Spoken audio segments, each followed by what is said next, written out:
그 정도는 돼야 되는군요. 네, 그래야 안 틀려요. 국사 자체가 변별력이 워낙 큰 시험이라서. 네. 지금까지는 그 공부 방법들, 좀 시간을 갖고 할 수 있는 그런 걸 얘기를 해봤고요. 네. 이제 내일 시험 보는 학생들이 있지 않습니까? 네. 그 친구들을 위해서 오늘 오후, 오늘 저녁, 그리고 내일 시험보다 중간에 점심시간, 네. 그런 시간을 어떻게 활용하면 좋은지 그 얘기를 한번 좀 해봐주세요. 우리 유임 양 먼저. 수능 시험 날 전날 가봐서 책상 같은 거 한번 앉아보기도 하고 그다음에 책상에 삐거덕거리진 않나, 문제 없나 한번 확인도 해보는 게 좋겠고, 그다음에 그 다른 학교에 가서 시험에 치니까 그 학교 교정도 걸어보면서 아, 어디서 밥 먹으면 맛있겠구나 이런 생각도 좀 해보고 마음 좀 편하게 가지고 시험 쳤으면 좋겠어요. 딱히 뭐 공부를 네. 막 더 하거나 뭘 보거나 그러진 않았네요. 네, 저는 이제 6, 9월 모의고사 때 제가 틀린 문제만 들고 가서 봤었어요. 6, 9월 모의고사랑 수능이랑 거의 거울이니까, 6, 9월 모의고사가 수능의 거울이니까 그거를 보고 제가 틀린 문제를 다시 한번 보고, 아, 내가 이 부분에서 부족하구나 이런 거 다시 한번 이렇게 세뇌시키고, 그러면 이건 어떻게 풀어야겠구나라는 해결 방법까지 적어 놓는 거예요. 그러니까 이런 문제가 나왔을 땐 긴장하지 말고 이런 방법으로 접근하면 된다.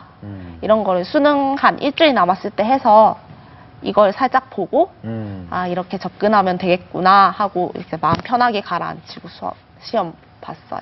저도 아침에 일어난 순간부터 수능 끝종이 울리는 순간까지 다 계획을 짜놓고 그거를 시뮬레이션을 많이 해봤고, 이게 생각보다 되게 중요해요. 그러니까 유림양이 뭐 책상에 한번 앉아보고 이런 사소한 것까지 얘기를 했는데, 수능에선 진짜 사소한 거 하나 때문에 마음이 크게 흔들릴 수 있거든요. 그래서 그런 사소한 것도 하나하나 체크를 해야 되고, 저 역시 6, 9월 모의고사를 풀어봤어요, 전날. 왜냐면 비슷한 시험이고, 물론 수없이 풀어본 문제들이지만 그래도 마지막 점검을 한다는 생각에서 풀어봤고, 그리고 수능날 막 쉬는 시간이나 점심시간 이용해서 공부하겠다고 막 짐을 바리바리 들고 가는 경우가 제 주변에서도 많았는데, 사실 수능이 되면 그 시간이 상당히 짧고 그 짧은 시간 동안 쉬기에도 턱없이 부족해요. 그래서 그냥 노트 한 권 정도로 그동안 개념 정리했던 거 쭉 정리했던 거 가벼운 노트 한 권 정도만 들고 가서 아침에 살짝 읽어보면서 머리도 좀 깨우고 그런 게 좋을 것 같고요. 저 역시 마인드 컨트롤을 강조하고 싶어요. 사실 수능에서 실력보다는 컨디션이나 마음가짐 사이에 따라서 격차가 이렇게 많이 벌어지는 것 같아요. 그래서 최대한 자기 자신을 믿고 막 긴장해서 내일이 수능인데 어떡하지 이게 아니라, 아 진짜 내일 한번 드디어 수능인데 한번 부딪혀 보자, 까짓거 한번 해보자 이런 생각, 그리고 나는 잘할 것이고 좀 잘 될 수밖에 없다는 생각을 자꾸 불어넣으면서 억지로라도 자신감을 업을 시켜야 되는 것 같아요. 그러면 네, 좀 한결 100% 실력을 발휘할 수 있겠죠. 내일 시험 보는 학생들이 이 두 학생의 얘기를 꼭 참고를 해주셨으면 좋겠습니다.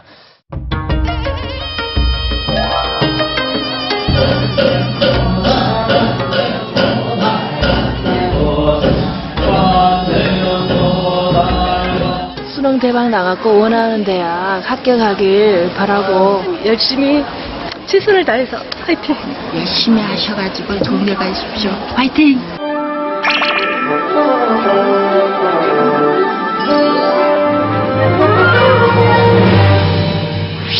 이 수학능력시험 제도가 매해 바뀌어서 정말 올해는 어떤 거를 중점적으로 봐야 될지, 또 어떻게 준비를 해야 될지 굉장히 어렵습니다. 그래서 저희가 이분을 모셨습니다.